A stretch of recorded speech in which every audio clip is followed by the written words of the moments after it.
তো গাইস আমি আবার হইলাম আজকে স্বপ্নের বুড়াবুড়িতে আইসা কি করি না করি সবকিছু আজকে আপনাদের করে দেখামু। তো প্রথমে গেতাইছি আমি জাহাজের মধ্যে। 7 মাস আগে এই জাহাজের মধ্যে একটা ভিডিও বানাইছিলাম, মোটামুটি 5 মিলিয়নের মতন ভিউজ হয়েছে, যার জন্য ভাবলাম যে আজকেও একটা ভিডিও বানাই। তো প্রথমে ওই ডেহারে দেখেন এই যে জাহাজ আলা কি একটা ভুল করে থিয়া দিছে, বুঝছেন না? এত ডেয়া দেয়া জাহাজ কেনা আসছে কিন্তু সিঁড়ি কেনা আর নাই, দেখছেন এই যে পাথর দেয়া সিঁড়ি বানা থিয়া দিছে। এখানে মানুষ ওঠার জন্য কত রিস্ক হয়ে গেছে গা। শালা জাহাজ আলা কি পরিমাণ যে মেজাজটা গরম হইতেছে না ওর উপরে, কত আমি তো পরে পরে যাচ্ছিলাম, আমার কথা বাতি দাও, গেদি মানুষ ওঠাটা হেন্দা কত রিস্ক। তো গাইস অলরেডি কিন্তু আমি জাহাজের ভিতরে এসে গেলাম গা। জাহাজের ভিতরে এসে একটা বস্তু খালি ভাবতাইছি, বুঝছেন এই জাহাজটা কাঠ দিয়ে বানাইছে না লোহা দিয়ে বানাইছে। তো আমার একটা বিশ্বাস, কাঠ দেও বানা নাই, লোহা দেও বানা নাই, ডাইরেক্ট ডালাই করে বানাইছে।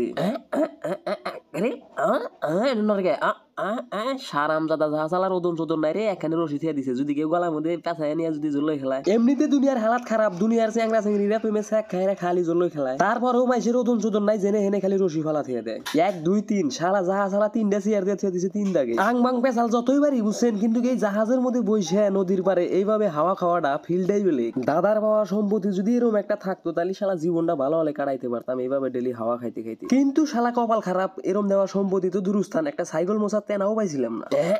কেরে জাহাজের মধ্যে দেখি আবার লাইনের ফাংশন, তার তুটা নাই, নদীর মধ্যে কারেন্ট আনছে, সুইচ টুইচ গোনা তো একদম ওকে আছে। শালা লাইটটা নিয়ে এলি তো পকেটে করে শালা তাড়ি গাছ চাষ করে নিয়ে জানলাম নি। শালা আর একদিন আলি হারে লাইটটা পকেটে করে নিয়ে আসমুরে মনে করে লাইটার মনের মনেও থিয়া সাজাবো না। হেনে আলি কেরে এটা দরজা দিয়ে খুললো, কেরে এটা তো একটা রুম দেখতেছি, হ এটা তো রুমই, একদম চকচকা রুমই দেখতেছি। কিন্তু এরকম একটা রুম যদি নদীর গান্ধায় থাকে, এই রুমটার অবস্থাটা কি হইতে পারে আপনারা একটাবার ভাইবা চিন্তা দেখেন। বাইঙ্গা না হইলেও অল্প হইলেও বুঝছেন। শালা রুমে আরে পচা হালাইছে রে মাইসে একবারে, রুমে মানুষ থাকা যায় নাই।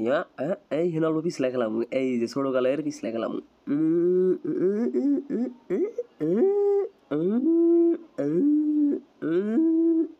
শালা অল্প কোন পিছলা খেলা রে, হাত গরম হয়েছে রে।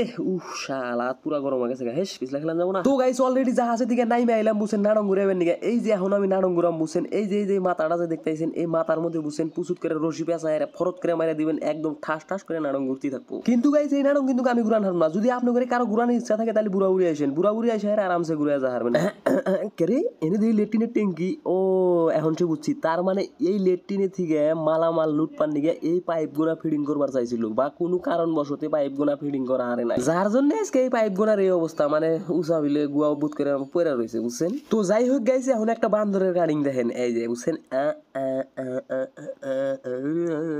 তো গাই সবই বুঝলাম, কিন্তু এই ঘরে এসে একটা জিনিস বুঝলাম না, বুঝছেন, এই ঘরের মধ্যে এরকম করে কোটা কোটা কিসের নিয়ে দিয়ে দিচ্ছে, কনসে হেনে কি ধান গারবো নাহি। শালা মানুষের মাথায় নানান রকমের বুদ্ধি, নানান কামের বুদ্ধি, এত বুদ্ধি নিয়ে যে মাইসে ঘুম পারে কিবা করে আমি দিশাই পাই না আমার।